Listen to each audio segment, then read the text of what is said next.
Daybell are scheduled to go on trial next year. When they do, Lori says she would love to sit next to her husband at the defense table. He, on the other hand, would rather have his own trial, doesn't want to be next to her at all in front of a jury. The judge, of course, will make the decision whether or not the two are tried together. The judge will also decide on change of venue, which, as we found out in some new filings, that is something that Lori and Chad can agree on. Lori's defense filed a motion which asks the court for an order transferring the case because a fair and impartial jury cannot be had in Fremont County, state of Idaho.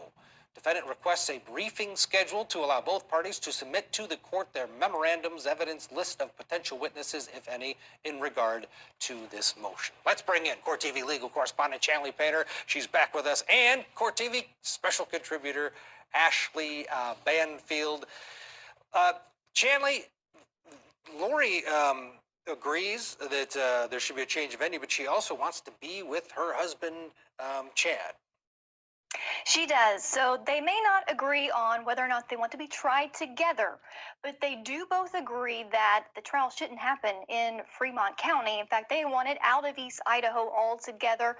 Lori's attorney has recently filed a motion to not only change venue, but also to combine Lori's misdemeanors in Madison County, where Rexburg, Idaho is, with her felonies in Fremont County, where she's charged with conspiracy to commit alteration, destruction, or concealment of evidence. Now, he's alleged that this is for the convenience of the parties. Under Idaho Rule of Criminal Procedure 21, you can allege that the same facts and the same evidence mean that you can combine both of these together. It just makes sense, he says, in his motion. So the burden, though, then is to combine the cases and then move them out of Fremont County. Both Chad and Lori agreed to do this, and they have to show that through evidence and through exhibits to the judge that a fair and impartial jury can't be impaneled there in Fremont County with jurors who haven't already made up their mind about the case. So that's where we are right now with this motion. And again, now Chad has a hearing date set for the change of venue motion. That's November 24th. It's likely that Lori's defense will also be able to argue during that hearing. Ashley, we've seen a lot of these cases transpire where, and this one sure does seem like they're going to be tried together. Do you agree, or do you think that Chad has a legitimate argument to separate himself from his wife at trial, at least? I think he has a legitimate argument. Whether he'll be granted that, I don't know.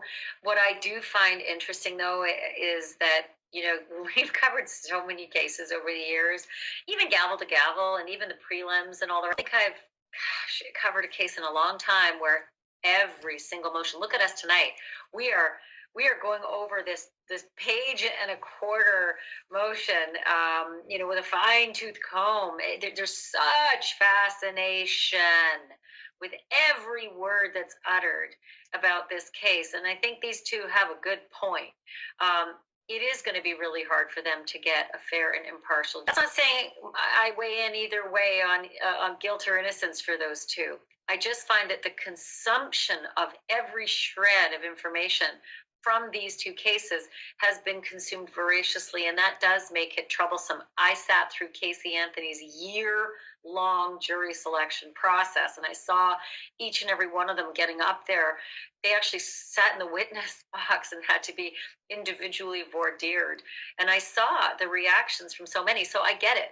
When there is a heavily scrutinized media case like theirs, it does change the metric. It does change the dynamic. I think they have a good point to make to move it out of Fremont County. I'm just not sure if you moved it to Timbuktu, like Chanley's guest once said, is going to make much of a difference. It did in Casey Anthony's case. They have finally impaneled a jury. They impaneled a jury, as you well know, for Scott Peterson. They impaneled a jury for OJ.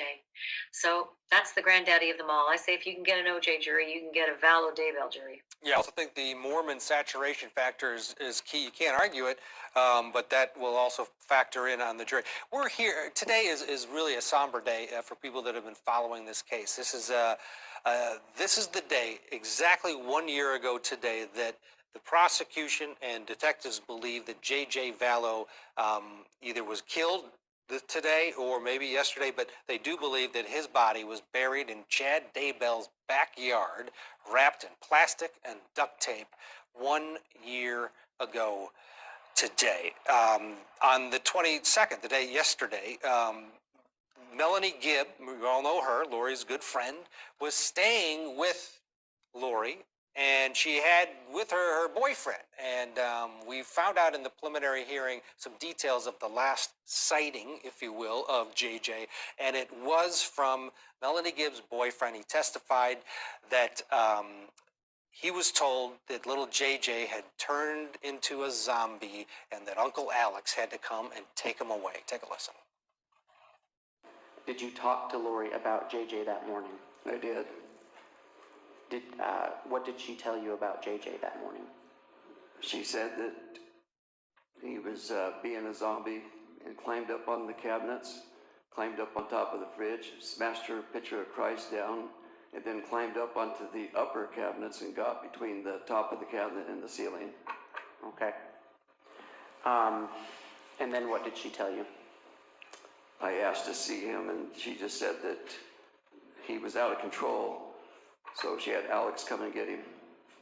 And who was Alex? Lori's brother. Okay. Is that Alex Cox? Yes. Ashley, this is going to be a big part of the case, that Lori's brother, Uncle Alex, coming to get him. But your thoughts on what that little boy went through, and his sister? Well, I thought it was a really profound statement when those two witnesses also said that late at night, Uncle Alex came home with JJ on his shoulder, right? They were all sitting around doing a podcast that night, and they said JJ was acting up, and so Uncle Alex came to get him. That was on the 22nd. That would be a year ago last night. And that when he came home, they thought of it, and this hurts to even say it out loud, Ted Rollins, they thought it was a tender moment when they saw Uncle Alex bringing JJ home, what looked to be asleep on his shoulder. I seriously question that now, knowing that that little boy was being wrapped in plastic and placed under boards and stones the next morning by the pond in Chad's backyard. So it is possible that he died the night before, and it wasn't a tender moment, it was a murderous moment, and that Uncle Alex was carrying the lifeless, not tired body of JJ. It is entirely possible it happened the next morning, because the only other account we have from those two witnesses is that when they woke up, he wasn't there. At 9 a.m, they asked, "Where's JJ?" And they were told Uncle Alex came to get him. He was acting up again this morning, up on the cupboards and knocking off the Jesus picture and all the rest. But, God, you think about how much sadness it comes into this case. And you've got that moment where this boy, a year ago, maybe last night or today, was murdered. And I'm just wondering if there were any birthday plans in the offings anywhere for his big sister Tylee, whose birthday it was supposed to be. She's supposed to turn 18 tomorrow. And back when this happened, she would have been 16, turning 17. So what was JJ saying about big sister Tylee's birthday tomorrow? Was there any planning for it? Because by our accounts now and by the affidavits, she'd have been buried for weeks. Chanley, a lot of things we don't know in this case, but what we do know, what was happening exactly 1 year ago this week, includes the birthday, includes the JJ's last sighting, and also Mr. Doomsday hitman Alex Cox in the mix.